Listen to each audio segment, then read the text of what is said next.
guys, this is Comic Uno, and today I'm doing a review for X-Men issue 5, and this is part 3 of Battle of the Atom. And last week, Battle of the Atom, I think the first issue was actually my pick of the week, and both issues really surprised me. So I was really expecting a lot from part 3, which is written by Brian Wood, who does the female X-Men book, which is the X-Men book that part 3 is actually written in. And the first two parts was written by Brian Michael Bendis, so now we actually have another writer that's not the lead writer of X-Men, which is Brian Wood, who's been writing X-Men for only 3 issues now. So I definitely want to see a different perspective of another writer and see if there's a good flow with Battle of the Atom.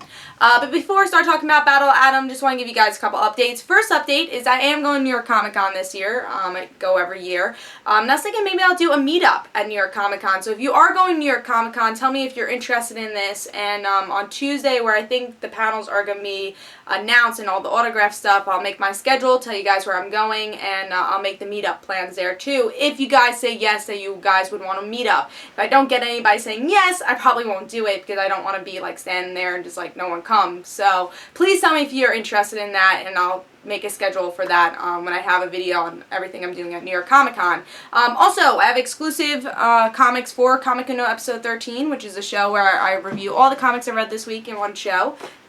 And then my lights just went out because of thunder. That's great. I am not restarting this video though. So here are the exclusive comics for Comic Uno episode 13, which is Mr. Freeze issue 23.2, which is Dark Knight of Batman. Then we have Superman issue 23.2, which is Brainiac, which I have a in-depth review on DarkAvengerINC. So we are reviewing every Villains Month title on DarkAvengerINC. We are covering every issue in-depthly, so definitely go check that out if you want to check out Brainiac and all our other reviews, and subscribe to DarkAvengerINC. We also have Smallville issue 17. And we have Wolverine issue 9. So if you want to go check out those exclusive comics, and of course the show where I review all the comics I read this week in one show, go check out Comic Uno episode 13, which will be annotated. But let's talk about X-Men Battle of the Atom part 3 of Battle of Atom and issue 5 for X-Men. I was pretty excited for this issue. Again, what I was saying before when I was introducing this issue, I really enjoyed the first 2 parts, and now we're getting another writer, different perspective, so I want to see if the flow would be right, if it was the same type of flow we were getting with the first 2 issues, because Brian Michael Bendis did the first 2 issues. Now we're finally getting a new writer.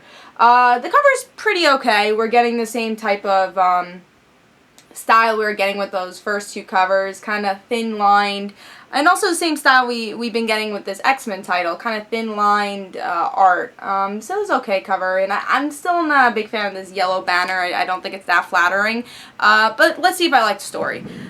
So in this issue we get to see the whole reveal of Jean Grey. That was pretty much what the cliffhanger was in the last issue. So she reveals her identity, but she says, I can't live without the mask, so I can't do this for long. So now they're like, alright, now we gotta find out a plan how to get Cyclops and Jean Grey to come back. And they stole the jet, so they actually made their own jet. Beast and his former self made their own jet. I think they called it the Dove. So they're going to use this to trap Cyclops and Jean Grey, and so they're going to try to trap them. That way they bring them back to the past. Now Rachel and Kitty kind of don't agree on this. They are supposed to stay home, you know, watch the fort as everyone else goes to try to get Cyclops and Jean, past Jean.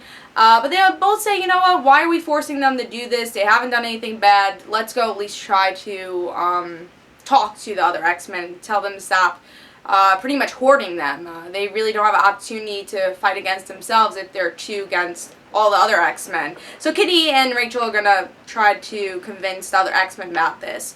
So now, because Kitty and Rachel did this, Cyclops and Jean are able to run away again, and they meet up with the Uncanny X-Men. And yeah, now we finally have the Uncanny X-Men with Battle of the Atom, which we haven't really seen in the first 2 parts that much.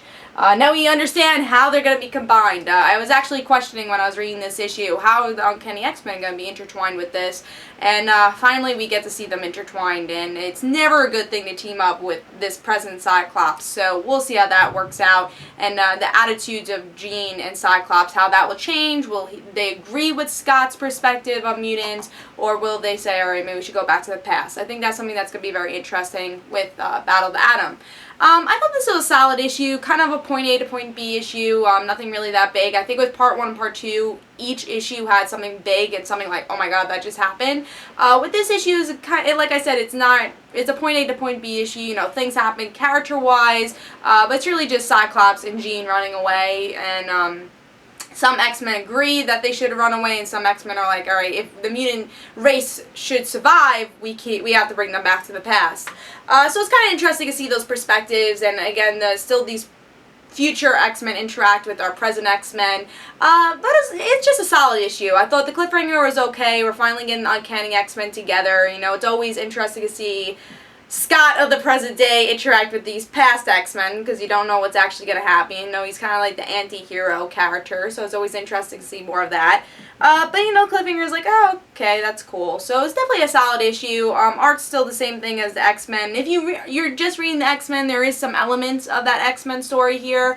There's some jokes, you know, some good comedy here. And also we got the baby of Jubilee, so if you're liking that story, we still have some of that story. So if you're just reading X-Men, I think you'll still see those elements of X-Men. I'm glad that Brian Wood kept some of those elements and didn't just feel like, alright, Battle of the Atom, that's it. It actually feels like you're reading this X-Men title.